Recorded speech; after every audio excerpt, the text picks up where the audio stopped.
yung kadalasan tinatanong sa akin sa comment section, ano ba daw yung oil na gamit ko kay Honda Click? Bakit ba daw napaka-smooth ng engine sound niya at the same time hanggang ngayon napakaganda pa rin ng arangkadahan at ng takbo? Well, walang iba yung gamit nating oil guys, is itong Shell Advance 10W-40.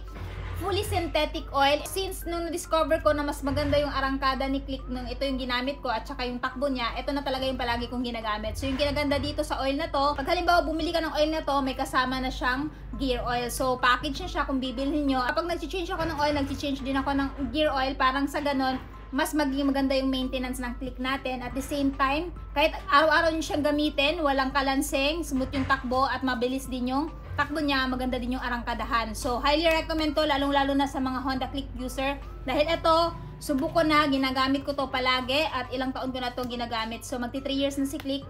Almost 3 years ko na dito ginagamit. And for me, simula nung ginamit ko to, hindi ako nagka-problema sa Click ko. Kaya kung naghahanap kayo ng high quality na oil, highly recommend this one. So, ano pang hinihintay nyo habang available pa to, mag-check out na!